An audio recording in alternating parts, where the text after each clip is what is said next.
Assalamualaikum warahmatullahi wabarakatuh.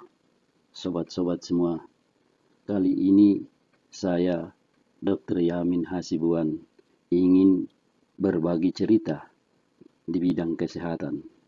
Judul yang akan kita bahas kali ini ialah penanganan wabah demam berdarah Dengue atau DBD. Sebagai pendahuluan, sebelum membicarakan penanganan wabah, perlu dijelaskan secara singkat apa itu wabah dan jenis-jenisnya dalam istilah epidemiologi.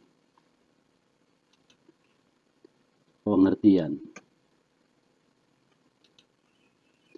wabah adalah istilah umum untuk menyebut kejadian tersebarnya penyakit pada daerah yang luas dan pada banyak orang. Wabah juga berupa istilah untuk menyebut penyakit yang menyebar tersebut, misalnya wabah DBD, wabah COVID-19, dan lain-lain. Istilah-istilah dalam epidemiologi: epidemi, endemi, pandemi.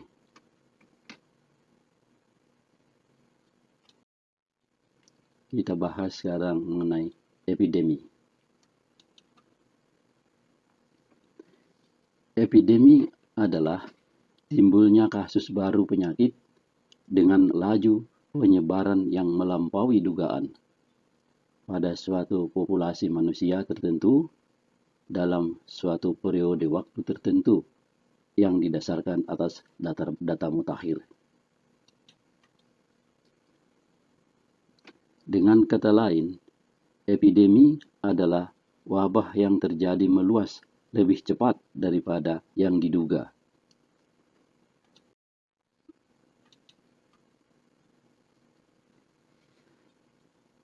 Dalam peraturan yang berlaku di Indonesia, pengertian wabah dapat dikatakan sama dengan epidemi, yaitu berjangkitnya suatu penyakit menular dalam masyarakat yang jumlah penderitanya meningkat secara nyata melebihi keadaan yang lazim pada waktu dan daerah tertentu serta dapat menimbulkan malapetaka. Undang-Undang 4 tahun 1984.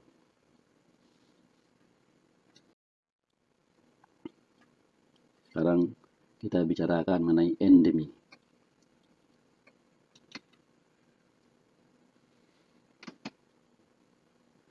Penyakit yang umumnya terjadi pada laju yang konstan namun cukup tinggi pada suatu populasi disebut sebagai endemik. Contoh penyakit endemik adalah malaria di sebagian Afrika, misalnya di Liberia. Di tempat seperti itu, sebagian besar populasinya diduga terjangkit malaria pada suatu waktu dalam masa hidupnya.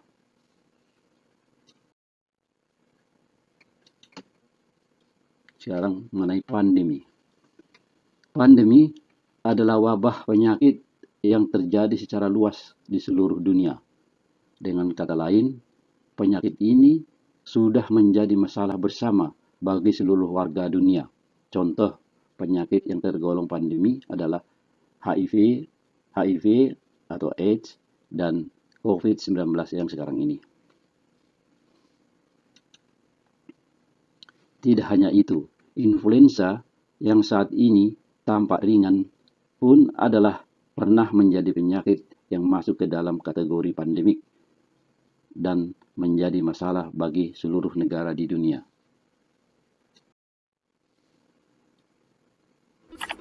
Untuk mengetahui akan adanya wabah, dilakukan monitoring penemuan kasus baru yang sedang berjalan. Bandingkan dengan grafik penemuan kasus baru 1 tahun atau beberapa tahun sebelumnya.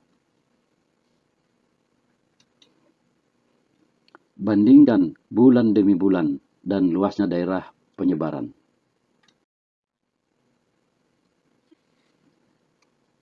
Bila sudah ada kecenderungan meningkat kasus baru dan penyebaran daerahnya, maka harus segera membuat rencana dan tindakan. 1. Penyediaan logistik. 2. Penyuluhan kesehatan kepada masyarakat tentang DBD. 3. Penyebaran cara-cara pemberantasan DBD melalui media massa.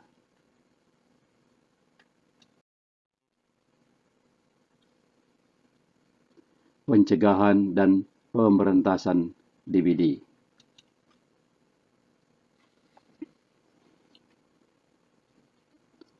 Pencegahan dan pemberantasan penyakit DBD seperti juga penyakit menular lainnya didasarkan pada usaha pemutusan mata rantai penularannya. Oleh karena itu, harus diketahui sifat-sifat dari faktor terkait. Virus Dengue, vektor atau nyamuk yang membawa virus, dan manusia.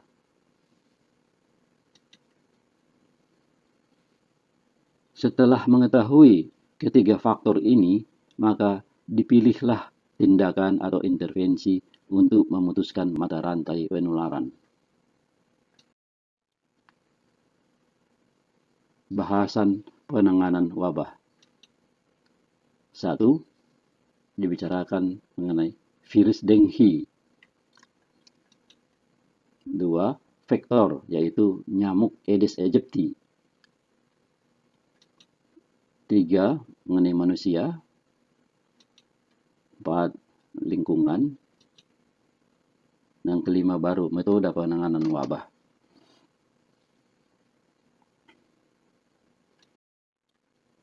Kita bicarakan mengenai faktor pertama, yaitu virus Dengue penyebab DBD.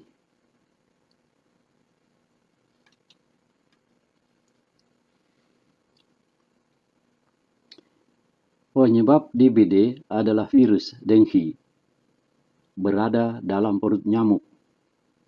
Waktu nyamuk menggigit, virus keluar dengan tujuan membantu nyamuk mengencerkan darah agar dengan mudah diisap. Tetapi virus bisa masuk ke tubuh manusia pada waktu menggigit ini, tergantung daya tahan tubuh. Bisa jadi sakit, bisa juga tidak. Faktor kedua mengenai vektor.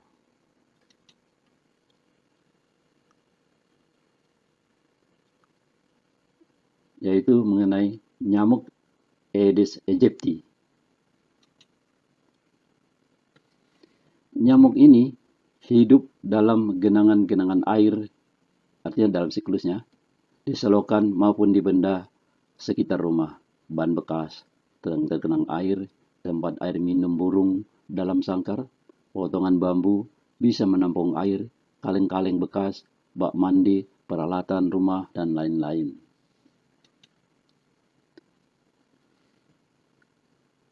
Aedes aegypti mempunyai 4 siklus hidup, yaitu telur, larva, pupa, dan nyamuk dewasa.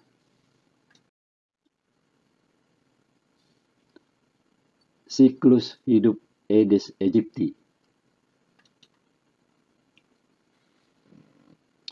Aedes aegypti disebut serangga holometabolus atau serangga yang siklus hidupnya melalui metamorfosis lengkap mulai dari telur, larva, pupa, dan sampai dewasa. Rentang hidup nyamuk dewasa dapat berkisar dari 2 minggu sampai 1 bulan, tergantung pada kondisi lingkungan. Siklus hidup nyamuk Aedes aegypti dapat disesuaikan dalam waktu 1,5 minggu sampai 3 minggu, yaitu dari telur, larva, pupa, nyamuk dewasa.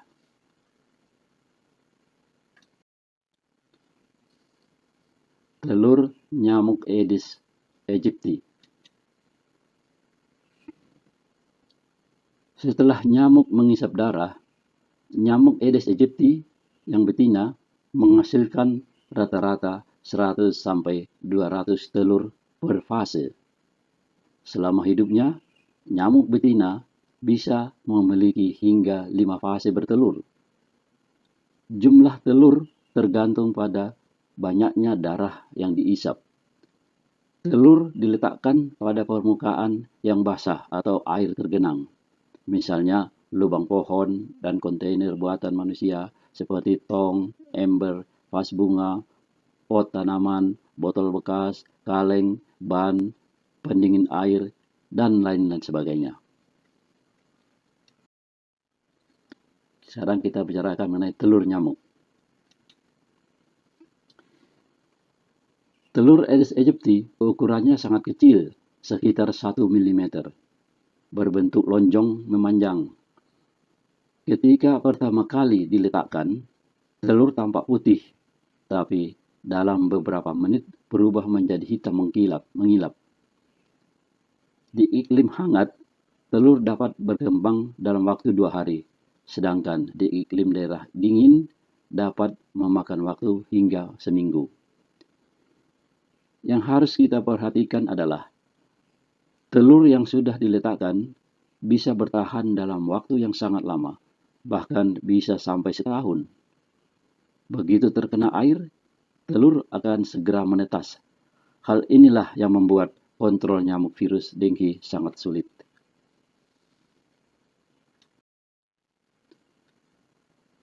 Sekarang kita bicarakan mengenai larva. Setelah menetas dari telur, larva memakan partikel organik di dalam air seperti alge dan organisme lainnya. Sebagian tahap larva dihabiskan di permukaan air, meskipun mereka akan berenang ke bagian bawah wadah jika terganggu atau ketika makan. Jadi mereka turun ke bawah ketika makan atau terganggu. Perkembangan larva tergantung suhu. Larva melewati 4 fase hidup yang disebut instar. 3 fase pertama berlangsung singkat. Fase keempat memakan waktu sampai 3 hari. Panjang larva instar keempat adalah sekitar 8 mm.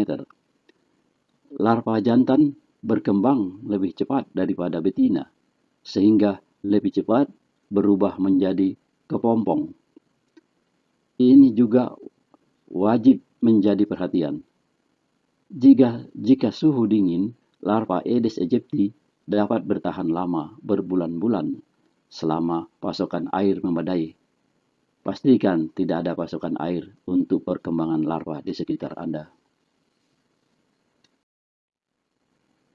Selanjutnya mengenai pupa. Setelah instar keempat, larva memasuki tahap pupa. Pupa dapat berpindah-pindah tempat dan menanggapi rangsangan. Pupa tidak perlu makan dan memakan waktu sekitar 2 hari untuk berkembang menjadi nyamuk.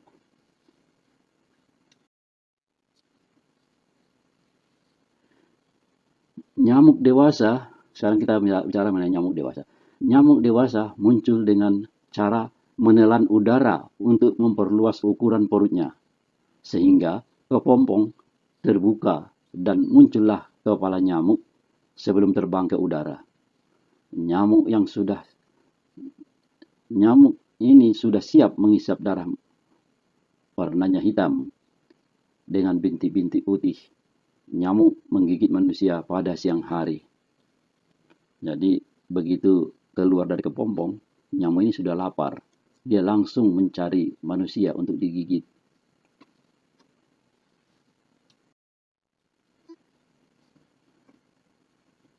Jadi inilah gambaran nyamuk dewasa yang sudah menghisap darah. Jadi perutnya sudah penuh dengan darah.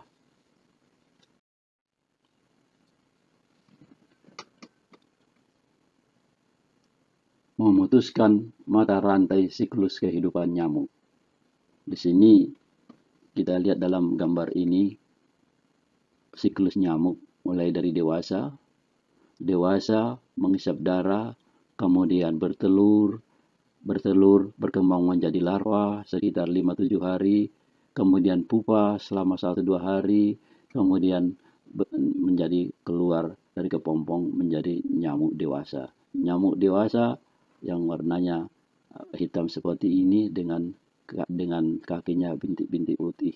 Ini sudah siap untuk menggigit manusia karena sudah lapar.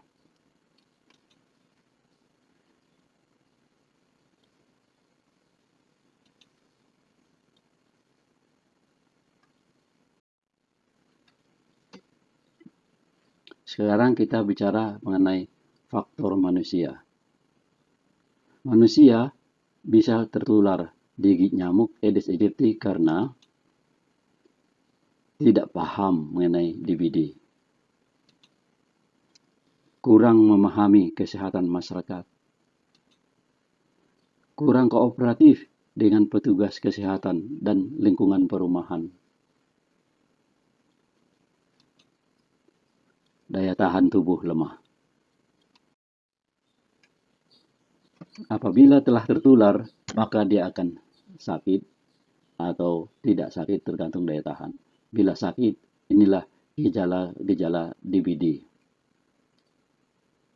Demam berdarah adalah kondisi yang dapat mengakibatkan kerusakan dan kebocoran pembuluh darah, serta menurunkan kadar trombosit atau sel keping darah. Kondisi ini berbahaya dan dapat menyebabkan kematian, sehingga harus segera ditangani. Gejala demam berdarah antara lain adalah demam, nyeri perut, muntah, dan tubuh lemas. Penderita demam berdarah juga mengalami perdarahan seperti pada hidung, gusi, atau di bawah kulit, sehingga tampak seperti memar. Darah juga terdapat dalam urin, feses, atau muntahan. Segera cari pertolongan medis bila timbul sesak napas atau keringat dingin. Tidak ada metode khusus untuk menangani demam berdarah. Pengobatan yang dilakukan adalah untuk mengatasi gejala dan mencegah infeksi virus semakin memburuk. Dokter akan menganjurkan pasien untuk beberapa hal berikut. Minum banyak cairan dan istirahat yang cukup. Mengkonsumsi obat penurun panas untuk meredakan demam, namun hindari obat aspirin atau obat antiinflamasi non-steroid karena dapat memperparah perdarahan. Jadi jangan minum aspirin kalau panas. Dokter memberitahu pasien dan orang tua pasien mengenai tanda dehidrasi dan menyarankan pasien untuk selalu memperhatikan jumlah urin yang keluar. Bila diperlukan, pasien akan diberi asupan cairan melalui infus. Apa ada pencegahan dengan vaksinasi? Masih perlu pengkajian lebih lanjut, terutama efektivitas vaksin dan komplikasi. Vaksin DBD telah ada, namun belum merupakan program nasional. Penyuluhan kesehatan supaya masyarakat memahami tentang DBD. Melakukan pencegahan secara serentak dengan PSN, yaitu pembasmian sarang nyamuk. Tingkatkan daya tahan tubuh. Sekarang kita bicara mengenai faktor lingkungan, yaitu lingkungan di dalam rumah dan di luar rumah. Di dalam rumah. 1. Kontainer domestik atau barang apapun berbentuk wadah yang ada di dalam rumah. Misalnya gelas, piring, toples, mangkuk, ember, kaleng, botol, dan lain sebagainya yang tidak terawat dibiarkan dan dapat menampung air. Juga bak mandi. Pot atau jambangan dan tray bunga atau tanaman hias. Di bawah pot biasanya ada tray, dan di dalam tray itu biasanya ada air tergenang. Kontainer ornamental atau hiasan rumah berbentuk wadah yang dapat menampung air. Sekarang kita lihat apa yang di lingkungan di luar rumah. 1. Sampah, ban bekas, kaleng bekas, dan berbagai kontainer domestik. 2. Selokan atau got di depan atau di sekitar rumah dengan genangan air. 3. Saluran air yang tertutup, yang mampet. 4. Tanaman di halaman dan sekitar rumah serta tanah di sekitarnya. 5. Tebang pohon, misalnya pada bambu. Perhatikan, tunggaknya bisa menahan air berbulan-bulan. 6. Daun-daun berukuran besar yang jatuh di tanah bisa juga menjadi wadah penampungan air. 7. Bagi yang memelihara burung, perhatikan tempat air minum burung harus segera diganti, harus sering diganti. Dengan melihat luasnya kesempatan berkembangnya nyamuk Aedes aegypti, maka upaya pencegahan yang paling utama ialah melakukan pemberantasan sarang nyamuk yang terkenal dengan PSN oleh semua penghuni dari suatu komunitas. Bagaimana dengan fogging dan abatisasi? Suatu tindakan pengasapan atau fogging ini efektif untuk membunuh nyamuk, tidak efektif untuk membunuh larva. Daya terbang nyamuk 100 sampai 200 meter. Jadi kalau diadakan fogging di suatu daerah, di sampingnya tidak juga, maka nyamuk bisa terbang ke tempat yang sudah di-fogging. Maka tindakan fogging sebaiknya serentak dan seluas mungkin di wilayah endemis DBD. Bila tindakan fogging tidak dilakukan serentak, apabila ada daerah yang berdekatan tidak di-fogging, ada nyamuk Aedes aegypti, maka nyamuk-nyamuk dari lokasi ini dapat terbang ke daerah yang sudah di-fogging, tertarik dengan genangan air untuk siklus hidupnya. Jadi, fogging tidak serentak, kurang efektif untuk pemberantasan. Pada saluran air yang tidak mengalir, maka kemungkinan ada larva, maka dilakukan abatisasi atau memasukkan ikan yang suka makan larva. Jadi abatisasi itu untuk larva yang ada tergenang dalam air.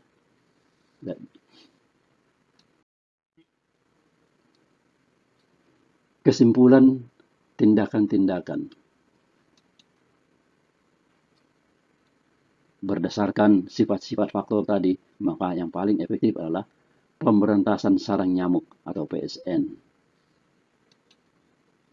fogging, dan abatisasi. Lingkungan bersih, hidup secara sehat.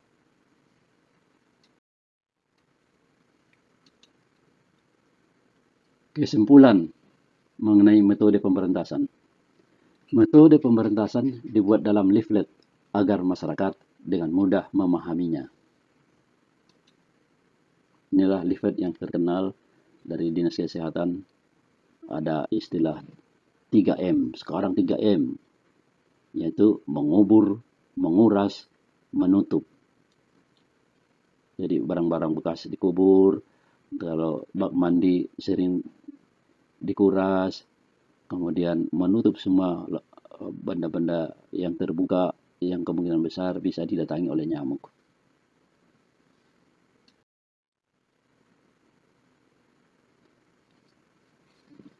Sekianlah penjelasan singkat mengenai wabah demam berdarah dengki.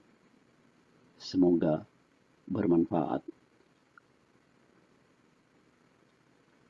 Wassalamualaikum warahmatullahi wabarakatuh.